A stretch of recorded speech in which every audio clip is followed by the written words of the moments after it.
খুবটাং পুনৰবাৰ স্বাগতম জনাইছোঁ মোৰ ইউটিউব চেনেল চাও সঞ্জীৱ বৰগোহাঁইলৈ। অসম চৰকাৰে তথা কেন্দ্ৰীয় চৰকাৰে অসমৰ ওপৰত কাজ জাপি দিবলৈ চেষ্টা কৰিছে আৰু তেনে সময়তে এগৰাকী মহিলাই তোলা ধূনা দিলে বুলি ক'ব লাগিব গানৰ জৰিয়তে নৰেন্দ্ৰ মোদী তথা অসম চৰকাৰক। আপোনালোকে শুনি লওক এই গানটো। ভাৰতৰে প্ৰধানমন্ত্ৰী নৰেন্দ্ৰ মোদী হ'ল জাতি ধ্বংসী বিধেয়কখন গৃহীত হ'ল। জাতি ধ্বংসী বিধেয়কখন গৃহীত হ'ল। কৃষক নেতা অখিল গগৈ থমকি নৰল। সংগ্ৰামী কণ্ঠত অসম কপালে জয়াই অসমিবল। সংগ্ৰামী কণ্ঠত অসম কপালে জয়াই অসমিবল। জাতি মাটি ভেটি স্বাৰ্থত কৰিল প্ৰতিবাদ। জাতি মাটি ভেটি স্বাৰ্থত কৰিল প্ৰতিবাদ। চৰকাৰে বৈৰী ভাবি দিলে কাৰাবাৰ। চৰকাৰে শত্ৰু ভাবি দিলে কাৰাবাৰ।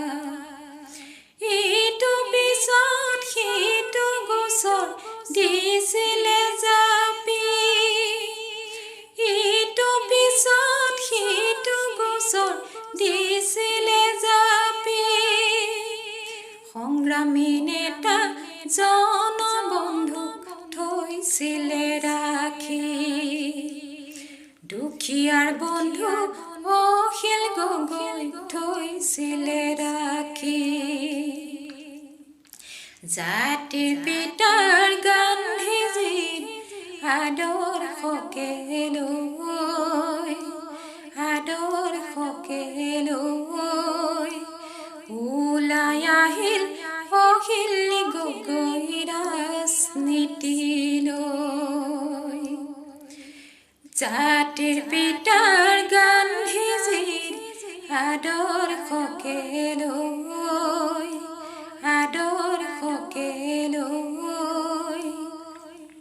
ওলাই আহিল অখিল গগৈ ৰাজনীতিলৈ। ওলাই আহিল ৰাজনীতিৰ বেহুৰ মাজলৈ।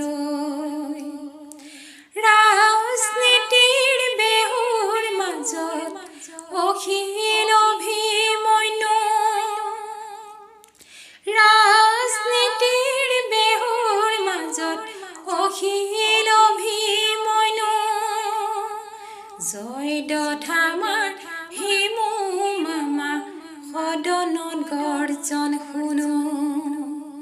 জয়দত্ত আমাৰ হিমু মামা সদনত গৰ্জন শুনো।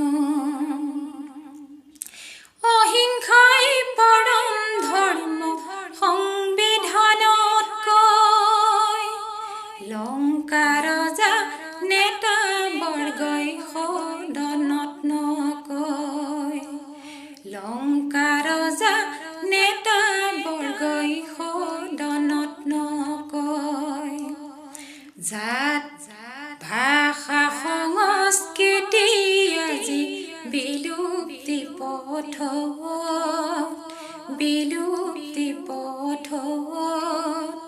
ভাৰতৰে প্ৰধানমন্ত্ৰী ৰাক্ষসীৰ ৰূপত। ভাষা সংস্কৃতি আজি বিলুপ্তি পথত। ভাৰতৰে প্ৰধানমন্ত্ৰী ৰাক্ষসৰ ৰূপত। প্ৰধানমন্ত্ৰী গৃহমন্ত্ৰী লগত হিমু মামা। প্ৰধানমন্ত্ৰী গৃহমন্ত্ৰী লগত হিমু মামা। সোণৰ অসম ধ্বংস পথত নাথাকে স্বাধীন স্বাধীনতা ঘূৰি কলিযুগ সমাগত নাথাকে স্বাধীনতা আইন সলালে টকা সলালে শিক্ষাত বেমেজালি জনতা পিন্ধালে টুপি পুৰুষক আকৌ মহিলাই চলাব মোদী মন্ত্ৰিত্ব